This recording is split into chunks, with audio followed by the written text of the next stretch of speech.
Welcome to the Membership Guys podcast. Kick-ass advice and tips for membership site owners. What's up, everybody? Welcome to episode 116 of the Membership Guys podcast. I'm your host, Mike Morrison, one half of the Membership Guys, and this is the show where we bring you proven practical tips and advice for growing a successful membership website. Thanks so much for joining me for the show. If it is your first time listening to the Membership Guys podcast, then welcome. Thank you so much for checking us out. Be sure to hit subscribe to make sure you don't miss any future episodes. You don't want that to happen. You've finally found us. We are the place to be for helping you get where you want to go with your membership, so make sure you are subscribed for future episodes. If you're an existing subscriber and you've been listening for a while, then as always, I appreciate you choosing to spend a part of your day with me, and I promise I shall try to make it worth your while. In today's episode, we are talking about where your membership site should live.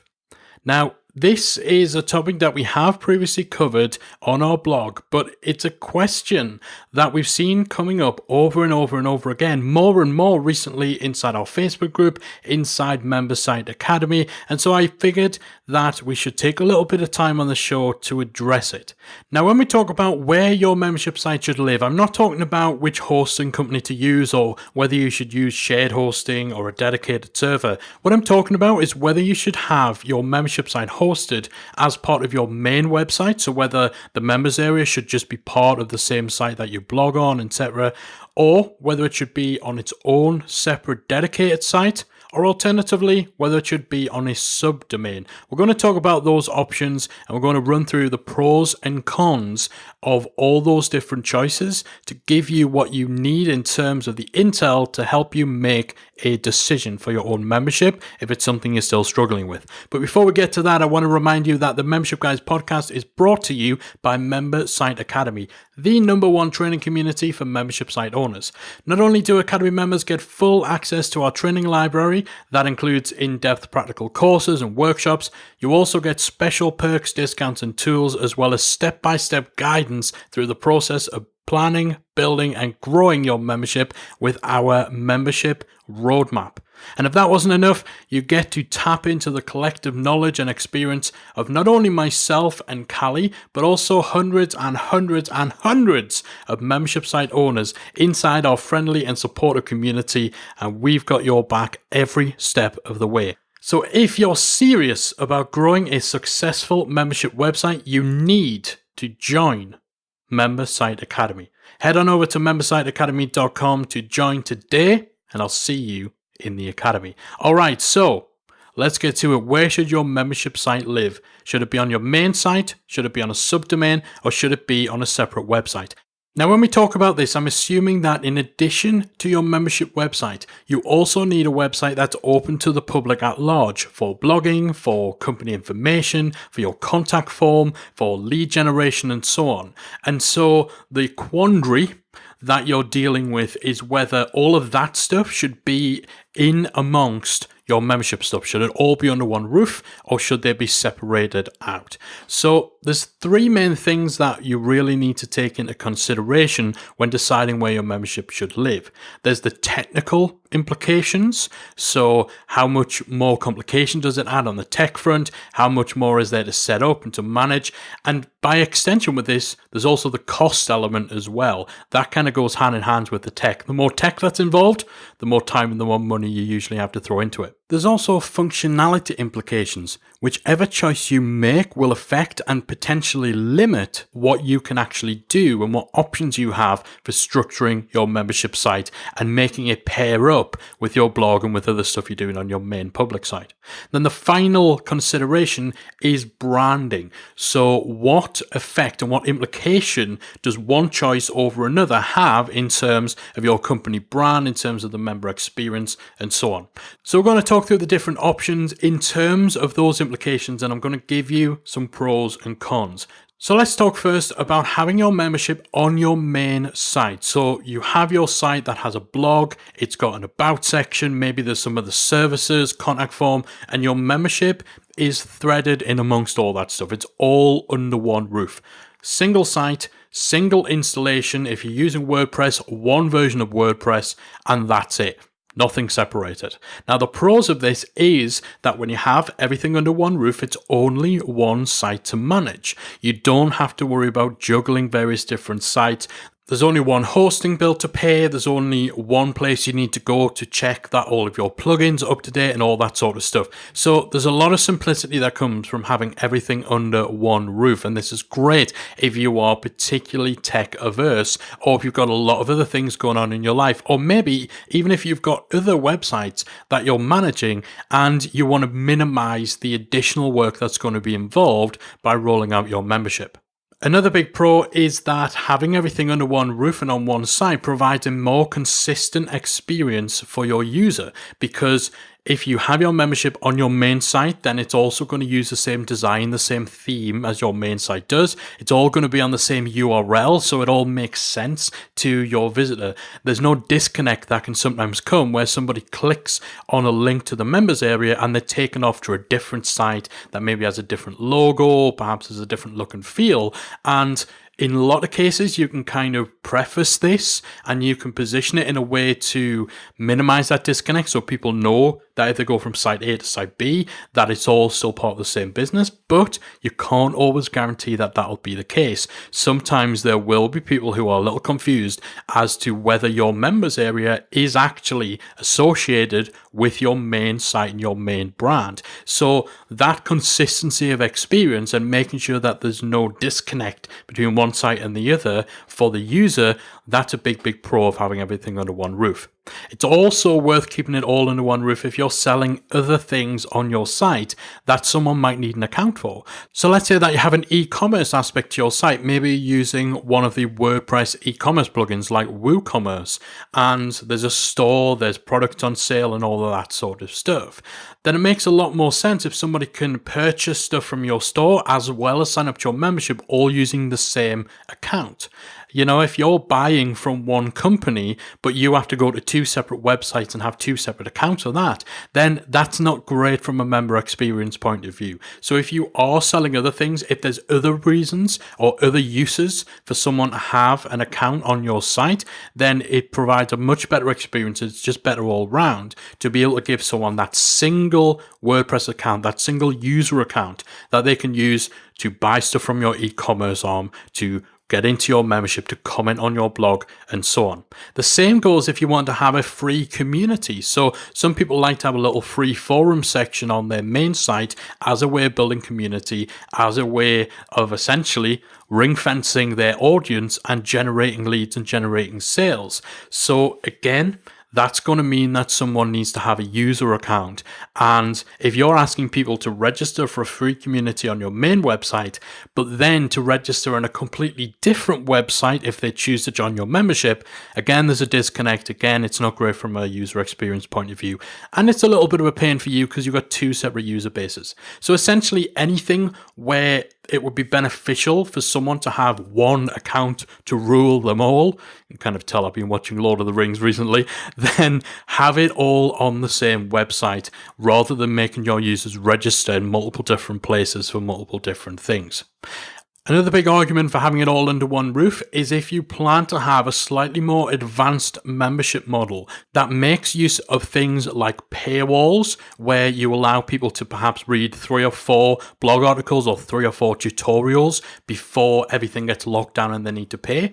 Or if you want to give free snippets or free samples of your content, where let's say the first 100 or 200 words of an article or a report are available for people to read, and then you have that big button that says to read the rest of this, click here to upgrade to paid membership. There's a lot of different membership models that would need that kind of blended approach between free content and paid content. And the only way to blend those two sides organically is to have everything under one roof. Otherwise, it means you have to copy content from one site onto another, and you're basically just duplicating work all the way. So again, if you've got that slightly more advanced model, like a paywall, like providing snippets and samples of your content, or maybe your membership content are bonuses or upgrades where, let's say you've got video lessons on your blog and you want to provide the download for that video and maybe a worksheet and all that sort of stuff. So maybe in that case, the video is free to the public, but only logged in members get the extras. Again, you'd want to have that all on one website. Otherwise, you're going to be duplicating posts across two different sites. And that's just going to double your workload. Another big pro of having it all on one site is it's much easier to track your marketing. It can become an absolute nightmare if you're trying to track leads and track user behavior from one site to another. Google Analytics, which is perhaps the most popular and most used web analytics platform out there, doesn't do very well in tracking behavior from one domain on one website over to another. And because of that, you can't always get the best read on what's working in terms of traffic generation to lead generation to sales. Because at some point, people are going to go from one website to another website and you lose that tracking information. A lot of these analytics platforms don't tie the behavior on the two websites together. When you have everything under one roof, all on one website, it's so much easier to track, which means it's easier to get a handle on what is and what isn't working from a marketing perspective for your membership. So those are the pros of having everything under one roof on one website. So let's talk about some of the cons, some of the reasons against. First and foremost, if you have everything under one roof, then you're putting all of your eggs in one basket. So if something goes wrong with your website, if your site goes down, if you get hacked, then everything is offline. Whereas if you have your main site and your membership on separate locations, then if one of those sites gets hacked or if one of them goes down or one of them breaks, then you still have the other one. So if your blog goes down for whatever reason, your members can still log in, they can still access everything and so on. If your membership goes down, then your main site will still be open. You can at least put a notice up to let your members know what's going on. So having everything under one roof gives you a single point of failure. If something goes wrong with that one website, then everything is offline or everything is hacked or everything is deleted and so on. So again, that's definitely something to take into consideration when choosing where to put your membership site. Another con is that your site is going to have more plugins active in order to make it run. You're going to have stuff in place for the public side. So usually if you've got a blog and so on, you'll usually have plugins for social sharing that you probably don't need for the membership side of things. You'll usually have plugins for comments on your posts, which you probably won't need for the membership side of things. And likewise, you'll have plugins active for the membership that you don't need for the blog. So this all just means that there's lots and lots of plugins that are active that you don't necessarily need for each of the two sides of your website. The more plugins you have active, usually the more your web performance is impacted, the slower your site loads, and that just gets worse the more and more stuff you pile on top in terms of plugins and functionality and so on. Now, membership sites, the plugins that you typically use for memberships are usually a lot more resource intensive than the sort of plugins that you would use for a general blog website. Membership plugins, community plugins, things like BBPress and BuddyPress, all that sort of stuff, they pack a bit of a punch in terms of functionality, and the result of that is they also pack a bit of a punch in terms of how hard they hit the load speeds and the performance of your website. When you throw in the fact that your main blog will usually have more traffic than your membership will, then all of this can add up to potential problems. So again, definitely something worth taking into consideration. Another thing to think about is that if you do have everything all under one roof, all in one place, it's then harder to split off the membership if you decide that's something you need to do in the future. So you might decide at some point that you actually want to sell your membership. That's a lot harder to do when it's all on one site, it's all under one brand, where splitting it off and turning it into a separate thing that you then sell on can impact things like brand loyalty, can be technically difficult. And that doesn't just apply to if you were to sell your membership. It might be that you decide you want to run multiple memberships later on. And then you have that problem where, okay, well, do we have multiple memberships all running under one roof?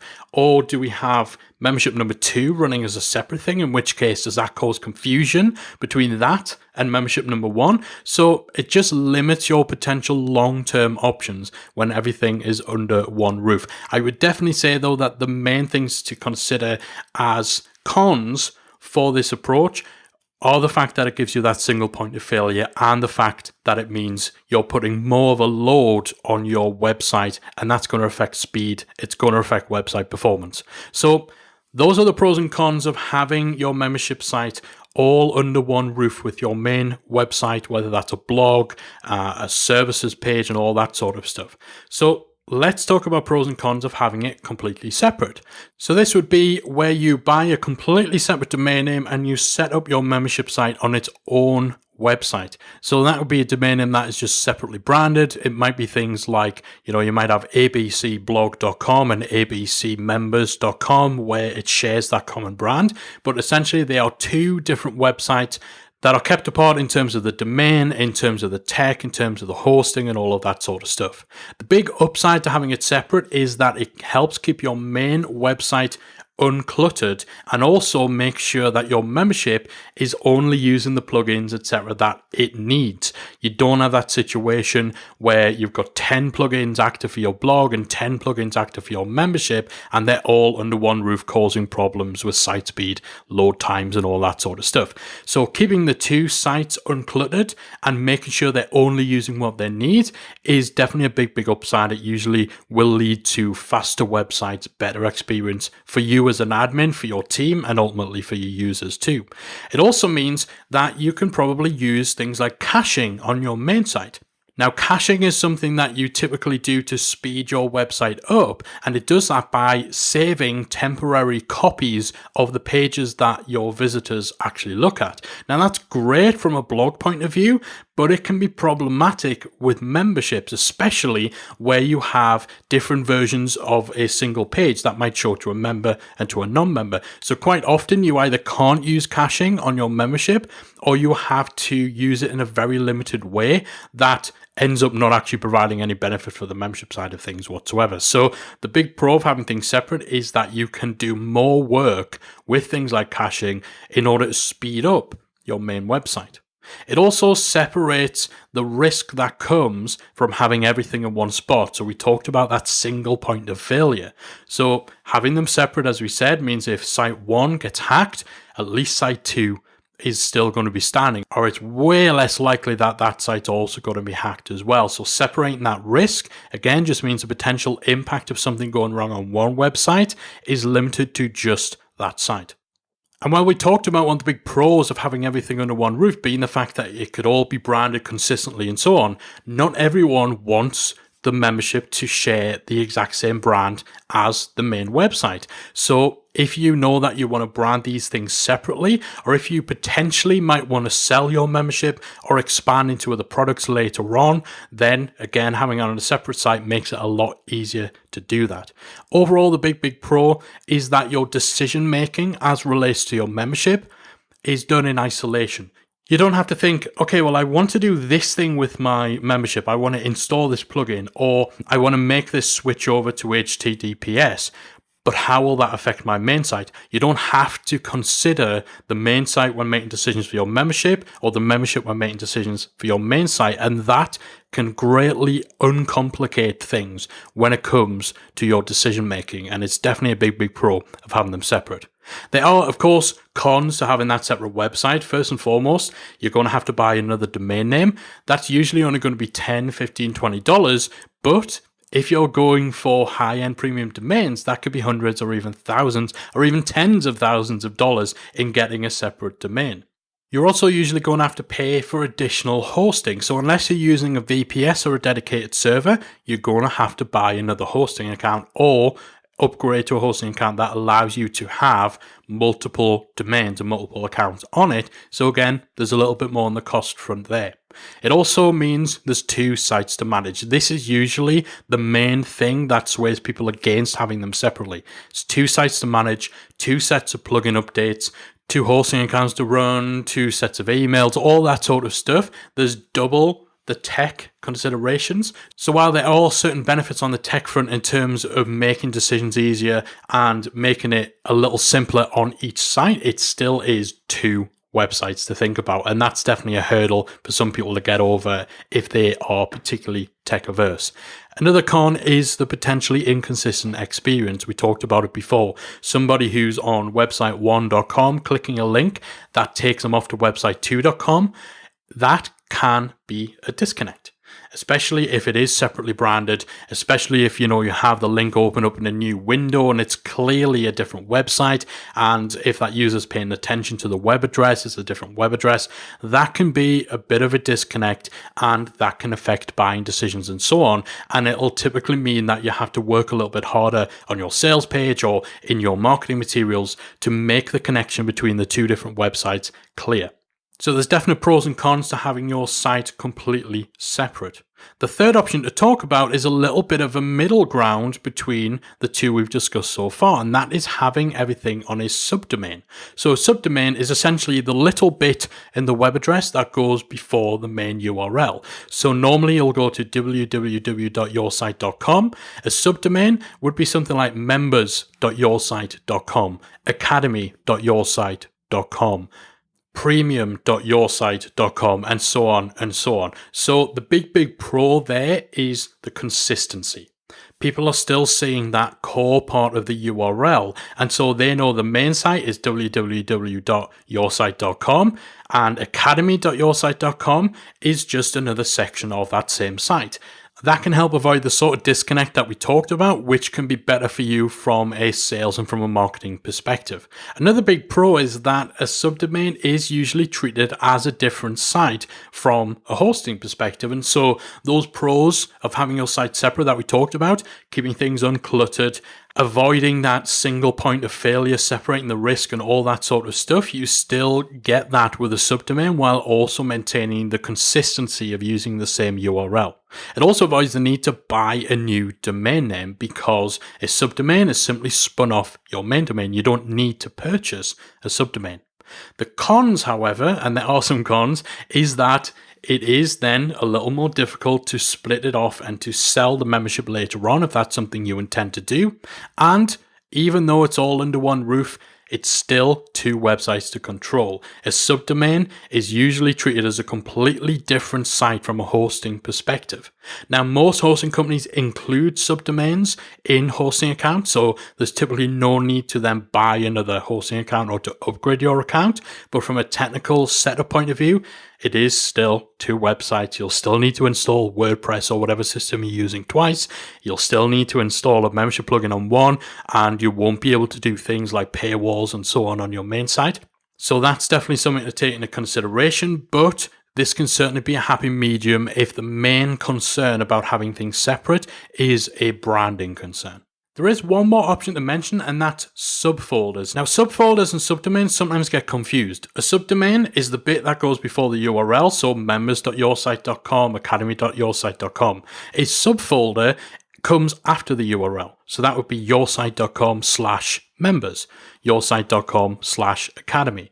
So in terms of using a subfolder for your membership, some of the pros and cons are similar to using a subdomain, but the main difference is that the files for your site, so where you actually install your website, that lives inside a folder that's part of your main site.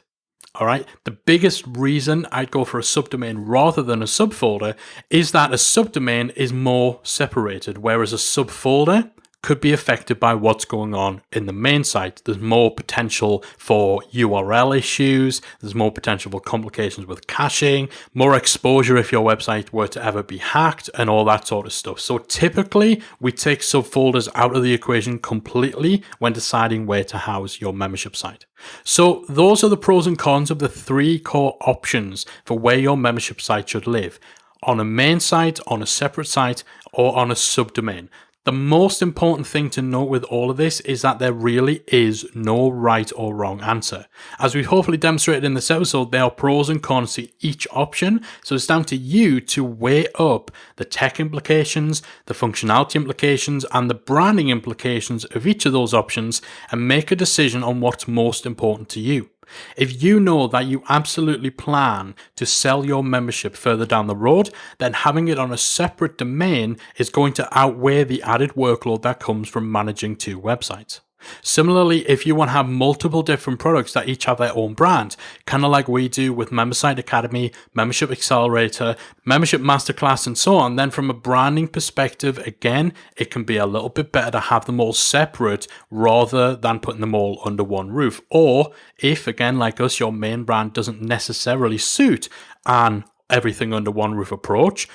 So for example, with us, the Membership Guys Academy just didn't trip off the tongue well enough to put everything under one roof. If your brand is a little bit like that, then again, that might be something that pushes you to have it on separate domains.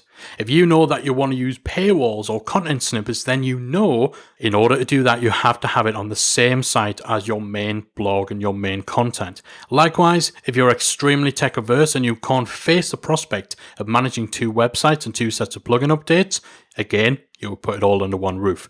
This is all about your own situation and your longer term vision for your site. So weigh up what we've talked about. Think about your long-term plans for your membership. Think about the model you're going to use, what you actually need, balancing up the stuff that is absolutely crucial in terms of tech, in terms of functionality, in terms of branding, with the stuff that's just kind of a nice to have or that is a personal choice. Weigh that all up and make a decision. One thing worth mentioning is that if you're using a hosted platform like Kajabi or Thinkific, for example, for your membership, then you essentially have 2 options and not 3.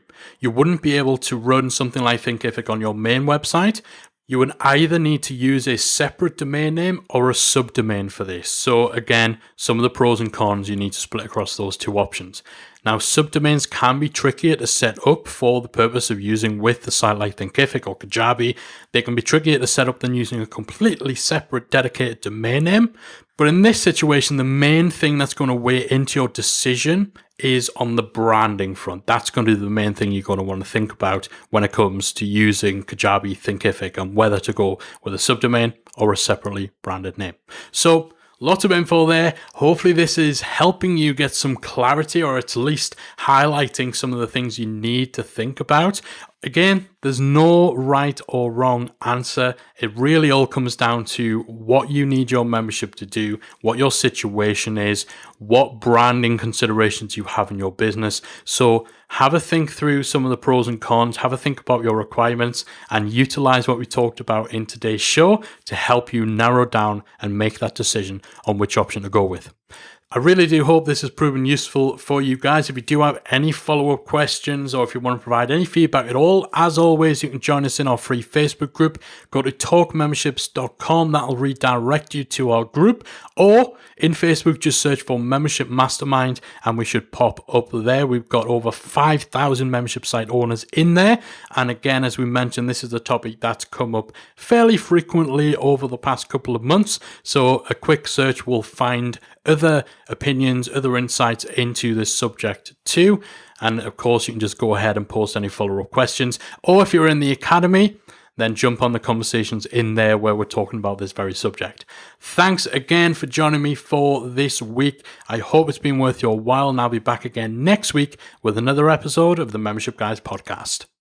If you've enjoyed today's episode of the Membership Guys podcast, we invite you to check out the membersiteacademy.com. The Membersite Academy is the essential resource for anyone at any stage of starting, growing, and running a membership website. So whether you're still figuring out what your idea is going to be, or whether your website is already up and running and you're just looking for ways to grow it and attract new members, then the Membersite Academy can help you to get to the next level. With our extensive course library, monthly training, exclusive member-only discounts, perks and tools, and a supportive, active community to help you along the way with feedback, encouragement and advice, the Membersite Academy is the perfect place to be for anyone looking to start, manage and grow a successful membership website. So check it out at membersiteacademy.com.